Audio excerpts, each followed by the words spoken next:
This is why you should always lock your door while you're driving. A man just got off work and was driving home. It was about 2 a.m. and he came across a red light. It was one of those red lights that sit for way too long. The man contemplated on running the red light, but he wanted to be a good Samaritan, so he said, I'll just wait it out. And this is where the story takes a very dark turn. So a woman sitting at a bus stop sees the man's car stopped at the red light, so she walks over to his window. The man then gets very worried as the woman approaches his window, and she looks at him and she knocks on the glass. The woman then signals him to roll down the window just like that. The man then rolls down his window just enough to have a small conversation. The woman looks at him and says, I've been beat by my husband, can you help me? The man looks at the woman and notices that there's no bumps or bruises, so he's kind of eerie about this. The woman says again, I've been beat by my husband, can you help me? The man just starts staring at this woman in shock. The woman then says the same exact thing over and over again. So as this woman keeps asking over and over again, the light suddenly turns green. The man looks at the woman and says, I can't help you. The woman smiled and said, you just saved your life. Here's why you should never record yourself sleeping. So there was a woman who was a chronic sleep talker.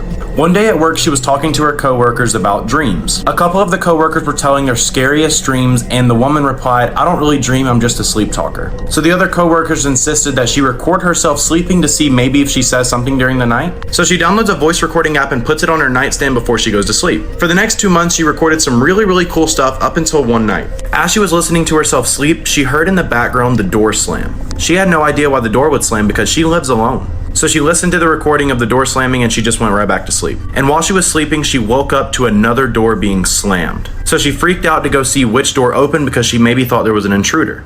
But to her surprise, she found there was nobody else in the house. So since she's already freaking out, she went back to sleep to try and get some rest. And like every other single morning, she wakes up to listen to herself sleep. She's listening to the recording and she hears a man say, nice try, in a very faint voice. Like and follow for part 2. This is why you should never record yourself sleeping. Part 2. If you haven't seen part 1 of this story, go watch it. It's the one before this. So picking back up where I left off, the woman downloaded a voice recorder app. And when she woke up in the middle of the night, she heard nice try. Alright, so here's where things get crazy. So the woman goes back to her coworkers to tell them exactly what just happened. She tells her coworkers that while she was sleeping, she heard nice try on the voice recorder. As always, her coworkers don't believe her until she shows them proof. The other coworkers don't really believe her until she talks to a guy named John. John's the kind of guy that believes in UFOs and ghosts. John tells the woman that she should put the voice recorder in the basement and ask the spirit some questions. So the woman drives home and goes all the way downstairs to her basement. So while she's in the basement, she pulls out her voice recorder and she says, where are you? She asked the question a couple more times with no response. So right as she was giving up on talking to the spirit, she starts walking up the stairs. And then she hears the voice recorder say, behind you. If you guys want a part 3 of this story, make sure to like and follow. I will see you guys later and peace out. Have a good one. Am I the asshole for giving my soon-to-be ex-husband an ultimatum in regards to custody? Look, I know the title already sounds bad, but hear me out. A little background. Me, 32 female, and my husband, 32 male, are currently separated and currently work in different cities. He's in New York and I'm in Massachusetts. We have 2 kids together, an 8-year-old boy and 5-year-old girl. Some of my family has a mild to extreme allergy to cannabis. Both of my kids are allergic, but my son's is anaphylactic severe, medically tested. My husband and his new girlfriend are staying together because she lost her job and apartment. I am pregnant. It happened pre-separation and I found out after. So what happened is that my husband has a new girlfriend, 28-year-old female, and she's a long-time stoner. He has explained our kids' allergies to her and how she can't smoke when the kids are with him. After arguing, she decided that when the kids are with him, she'll stick to edibles, so it's less likely they'll breathe it in. The only thing is, she believes that we are making up their weed allergy. She's extremely convinced that I'm anti-weed and I'm trying to convince my kids that they're allergic so that they never try it. A couple of weeks back, the kids were at his house and he was at work, so his girlfriend was watching them. She decided to play nurse with my son and let out her edibles, letting him believe it was candy. You can assume what happened. My son is fine thanks to 911. I get a call from the hospital and get my ass on the first flight I can find. I get to the hospital and immediately blow up at my husband, who is very clearly upset. After the fight, I basically tell him that unless he breaks up with his girlfriend, I'm fighting for full custody. Some friends and family are telling me I'm the asshole for threatening to take our kids away from him when the incident wasn't his direct fault. Also, the girl is telling everyone that she didn't mean to leave the edibles out and it's not her fault that my son ate them. So, am I the asshole for fighting for full custody?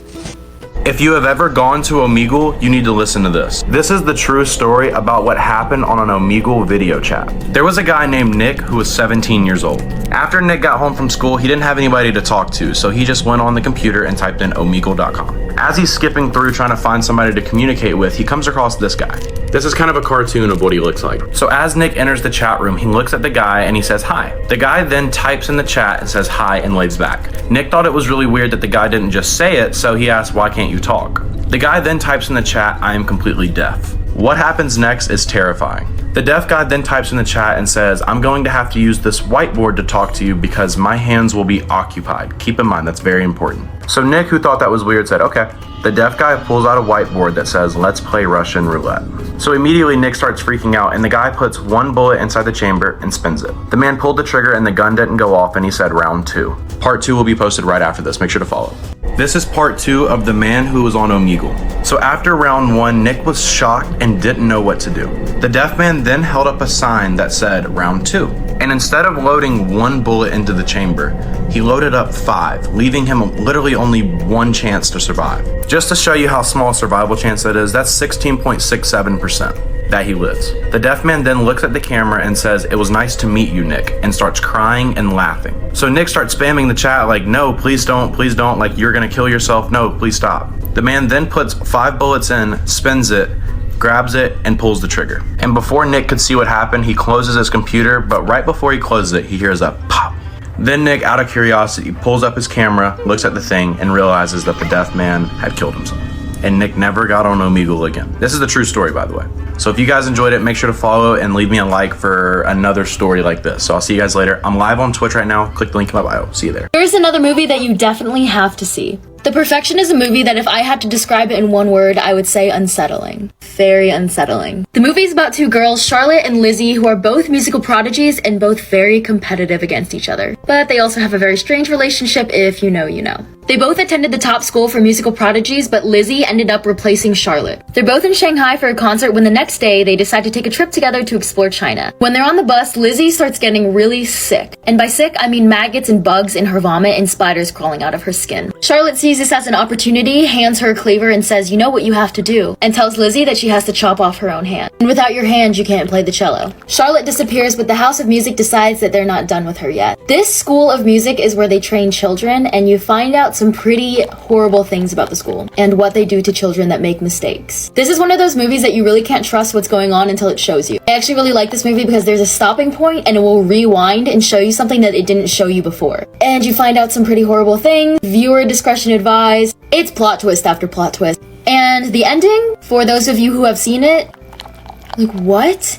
Like, it's so unsettling. You guys just have to watch it. You have to believe me. I can't say any more or I'll spoil it. If you want to watch it, it is a Netflix original, so you're only going to find it on Netflix.